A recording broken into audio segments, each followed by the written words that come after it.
The early morning air in Ouagadougou was strangely quiet when the news first surfaced. A leaked internal report, whispered among diplomats and quickly buried in closed-door meetings, suggested something few believed France would ever consider.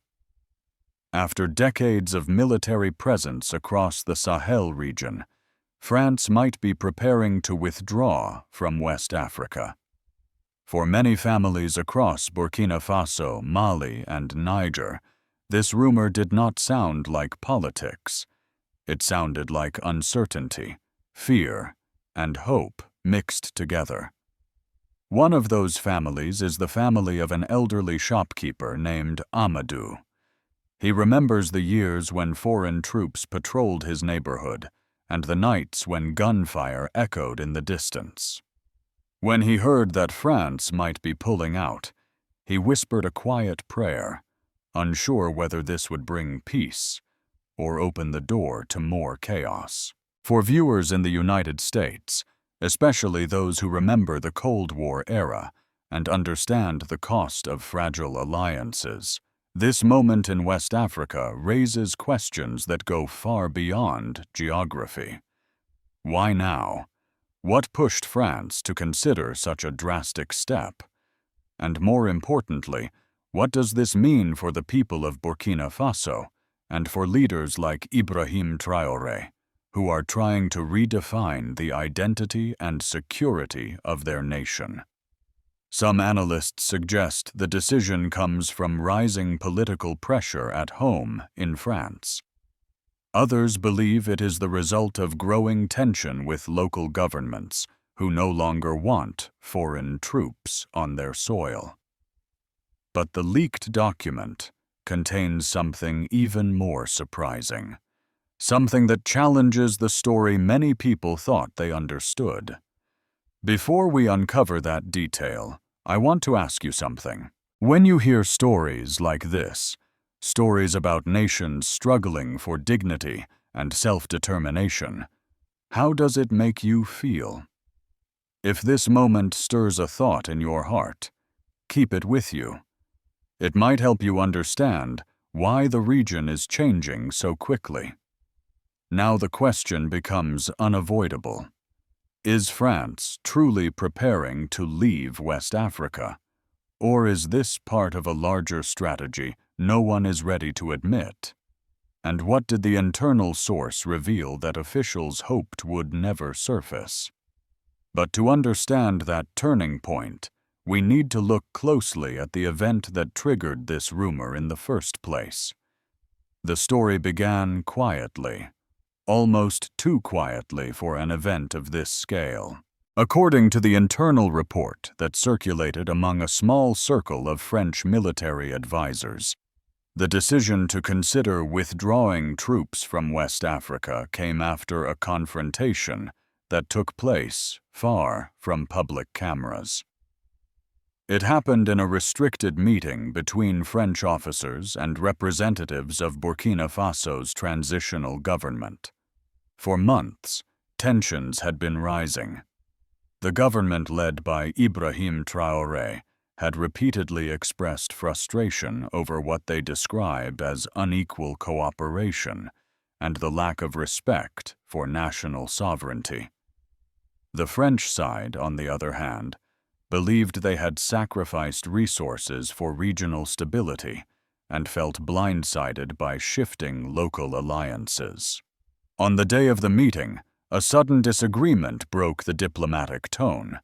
A Burkinabe official reportedly demanded a precise timeline for the withdrawal of foreign forces. The French delegation, unprepared for such a direct request, refused to commit to any date. Eyewitnesses said the room fell silent for nearly 30 seconds before anyone spoke again.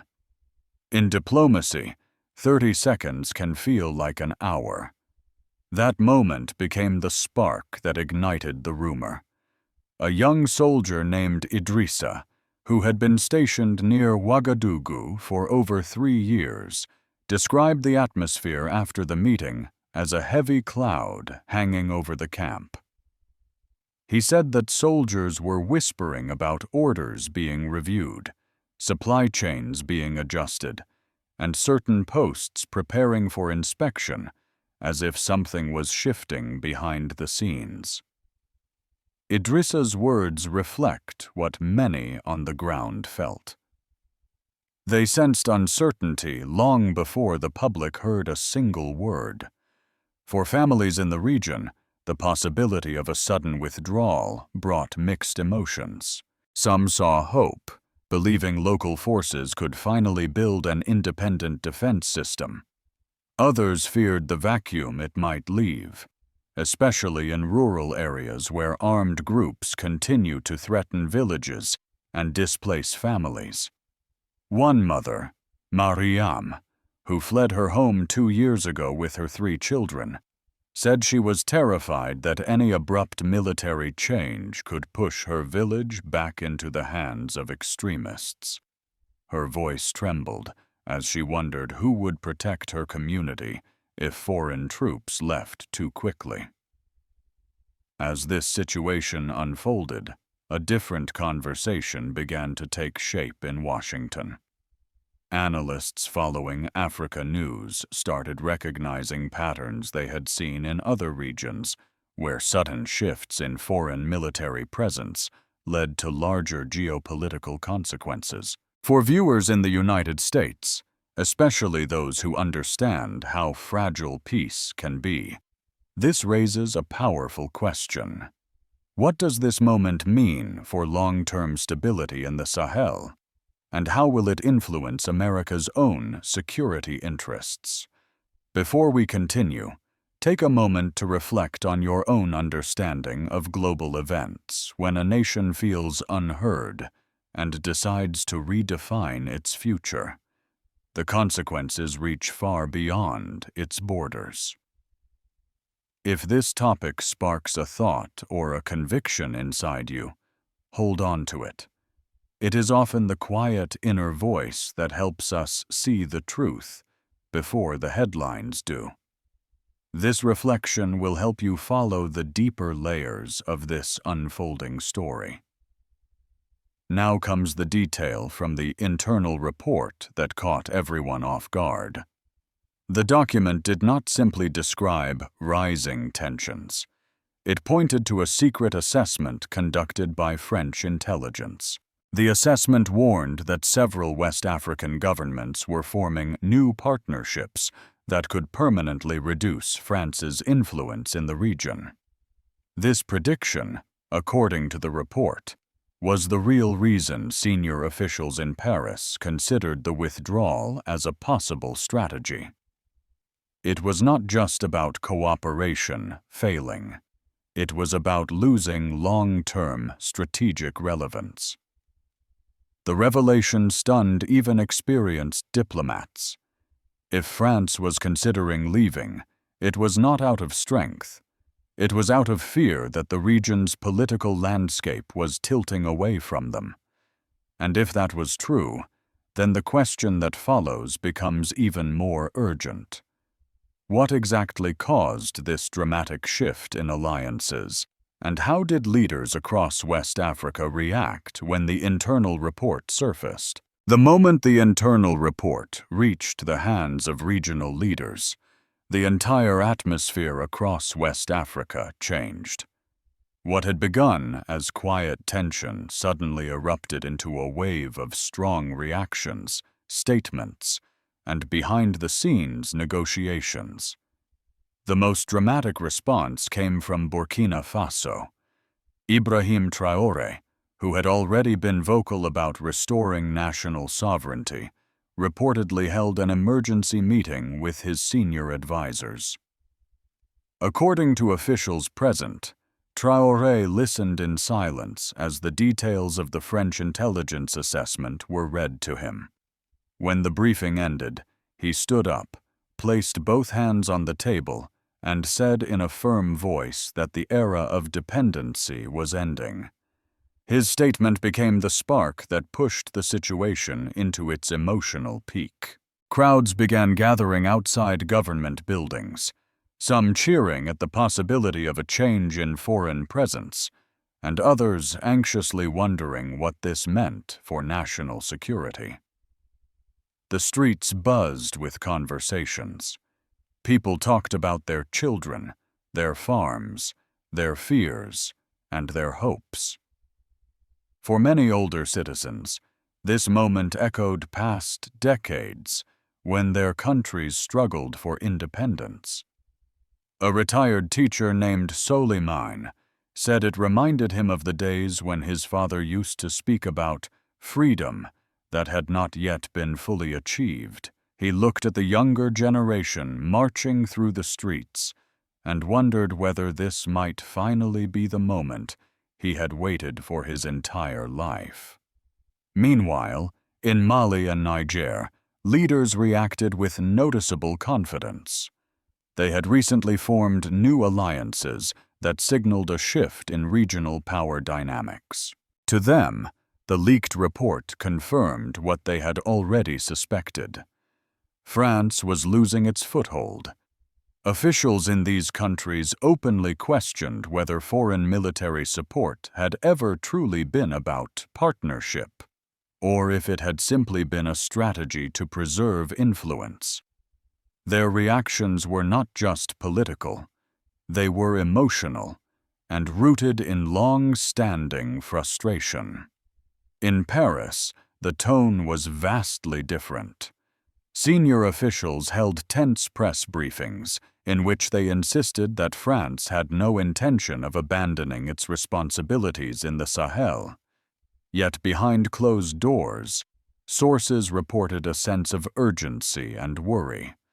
One diplomat later admitted that the report had forced them to confront a reality they had avoided discussing publicly. The balance of power in the region was changing rapidly, and France no longer enjoyed the influence it once did. As these high-level reactions unfolded, ordinary families across Burkina Faso were trying to understand what the future might hold. A father named Issa, who worked as a mechanic in the outskirts of Ouagadougou, said he stayed awake the entire night after hearing the news. He worried about what would happen if security structures collapsed without warning. His wife, Awa, tried to reassure him, but she also feared what instability could mean for their children. Their story reflects a truth often missing in official statements. Political changes are never just about governments. They are about ordinary people trying to protect their families. For viewers in the United States, especially older Americans who have lived through decades of global shifts, there is a deeper message in this moment. When alliances weaken and nations feel that their dignity has been ignored, they begin to choose new paths, whether the world is ready or not. If this story touches a memory or a personal belief about justice and responsibility, take a moment to reflect. Your perspective matters in understanding why the Sahel is now at a turning point. This is not simply foreign policy.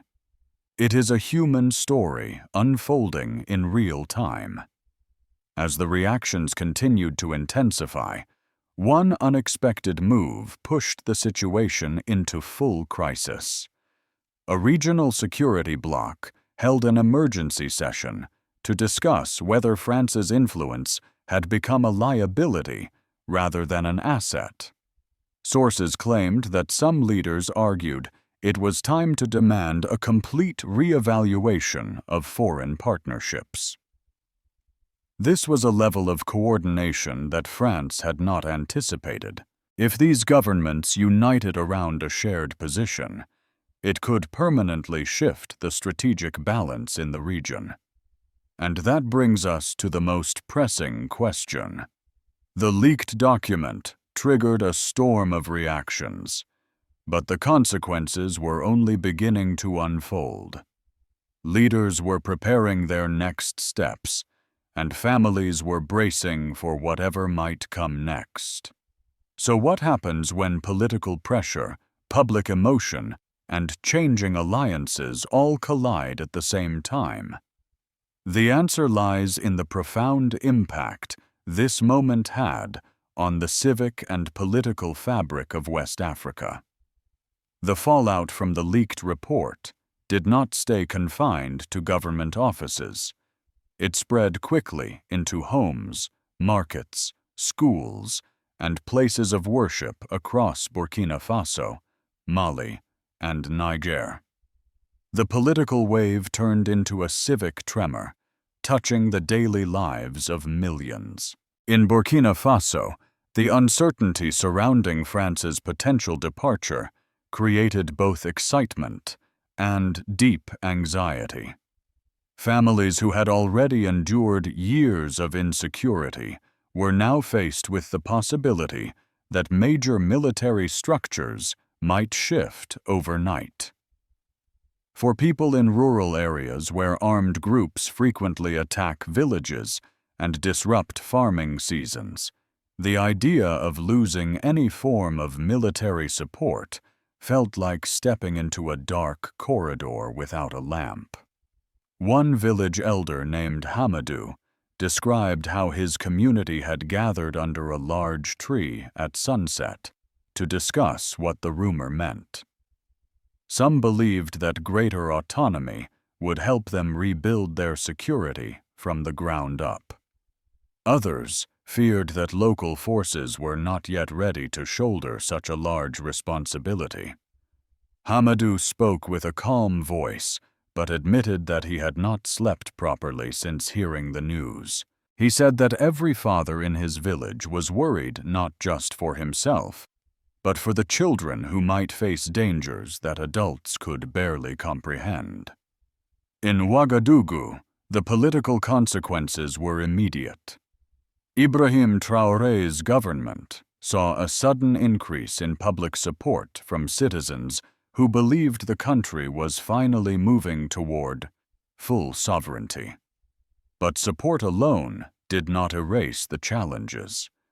Analysts observed that Burkina Faso was entering a delicate phase where expectations were rising faster than institutions could adapt.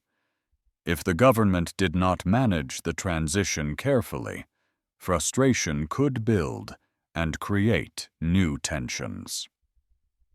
Several political advisors warned that mismanaging this moment could weaken national unity, especially if extremist groups exploited the uncertainty to recruit vulnerable youth. Meanwhile, opposition members used the situation to question the government's long-term strategy.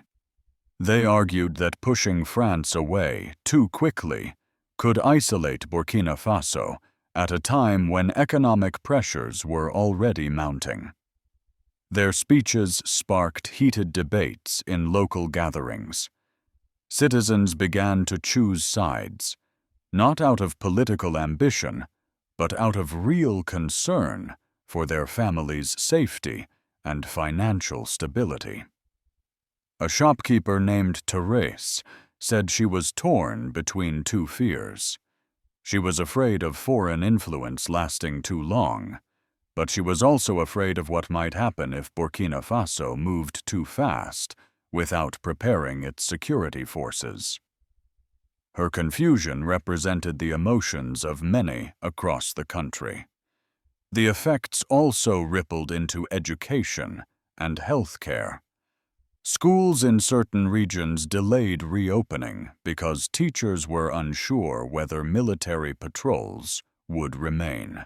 Clinics faced shortages of medical supplies that were typically transported under protected convoys. These disruptions made everyday life heavier, especially for older citizens who needed stable access to medicine and support. Politically, the region saw a rare moment of unity among Mali, Niger, and Burkina Faso. Their leaders recognized that the shifting geopolitical landscape could give them an opportunity to strengthen regional cooperation. They began drafting proposals for joint security initiatives and economic coordination. This push for integration was seen as a step toward reducing long-term dependency on foreign powers. However, forming such alliances required significant commitment and financial resources, which placed pressure on already strained budgets. Citizens wondered whether these ambitious plans would lead to real improvements or simply create new challenges. International organizations also voiced concern. Humanitarian groups warned that any sudden military changes could increase displacement across the Sahel. They urged governments to prioritize civilian protection and ensure that vulnerable populations did not fall through the cracks. For many families, particularly those who remembered previous waves of instability, these warnings brought back painful memories. For viewers in the United States who understand how fragile global stability can be, this moment in West Africa is more than a headline. It is a reminder that political shifts always affect ordinary people first. Their fears, hopes, and daily struggles tell a deeper story than any official statement. But as the civic and political consequences unfolded, the world began to ask a new question, one that carried significant weight for global security. If France's position in West Africa was weakening, then the attention naturally turned to another major actor. How would the United States and the broader international community respond to a region undergoing such rapid and unpredictable change? When news of France's potential withdrawal quietly reached Washington, analysts in the Pentagon and the State Department immediately recognized the magnitude of the moment. For years, the United States has relied on France as a central partner in the Sahel. Joint intelligence work, counter-terrorism missions, and regional stabilization strategies often ran through French channels. If France stepped back, even partially, the entire architecture of security in West Africa would need to be reevaluated. For older Americans who lived through periods of geopolitical realignment, this shift feels familiar. It signals a moment when long-trusted structures could begin to weaken, creating new risks that extend far beyond Africa's borders. American officials expressed concern that extremist groups could exploit any power vacuum. They pointed to past situations in the Middle East where the rapid removal of foreign military structures led to sudden surges in violence. In quiet meetings, some policymakers argued that the United States might need to increase its diplomatic and humanitarian presence in the Sahel to prevent instability from spreading. Others insisted that local governments, especially the leadership of Burkina Faso under Ibrahim Traoré, should take the lead, with America offering strategic support rather than boots on the ground. Global reactions were equally mixed. Leaders in Europe worried about losing influence in a region rich in natural resources and crucial to migration routes. Russia and China observed the situation with growing interest. Each saw an opportunity to strengthen relationships with nations seeking new partnerships. This added a layer of geopolitical competition that made the situation even more complex. African leaders understood this dynamic well. They knew that the decisions made in the coming months could reshape alliances for decades. Human rights organizations pushed for a measured approach. They urged world powers to prioritize civilian protection and long-term development, rather than short-term political gains. Their reports emphasized that many families in the Sahel were already living on the edge, displaced by violence and struggling to rebuild their lives. Any miscalculation from global powers could worsen their suffering.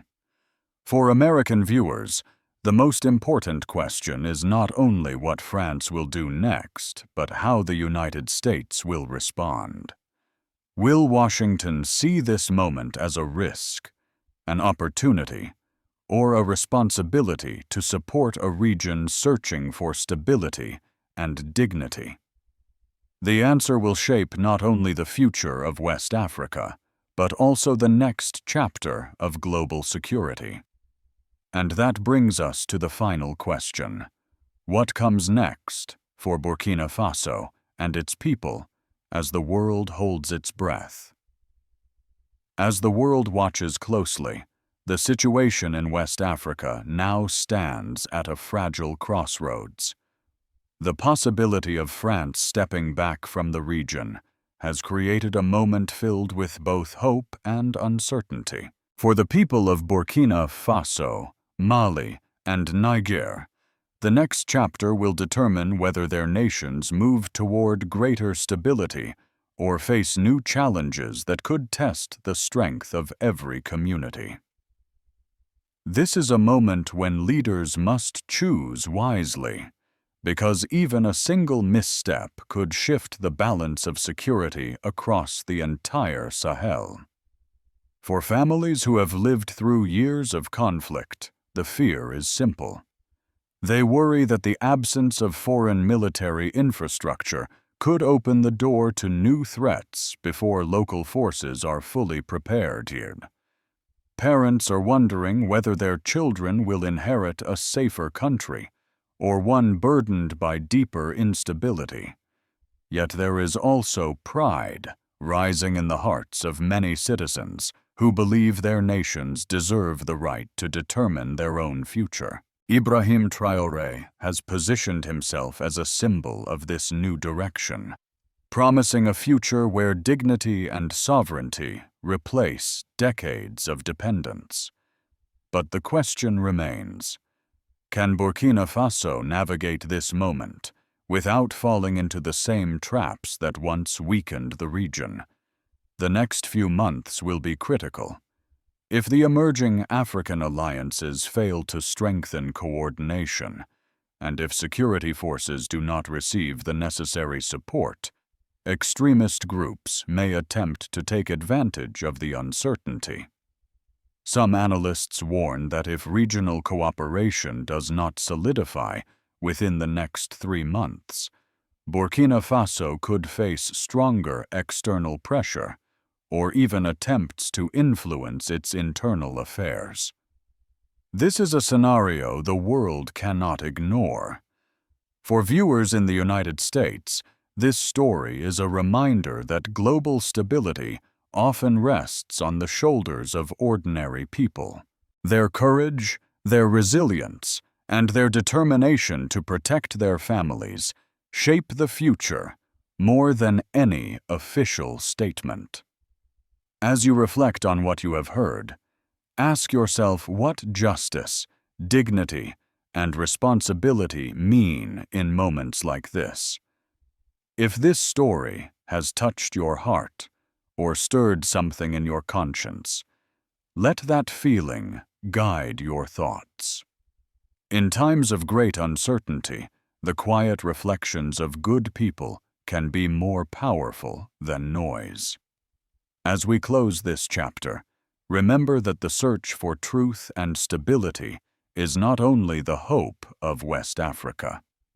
It is a universal hope shared by families across the world who want peace for their children and strength for their nations.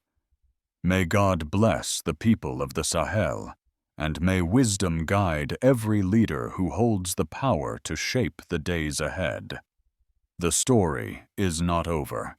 Another turning point is coming. And when it arrives, the world will once again look to Burkina Faso to understand where history is heading.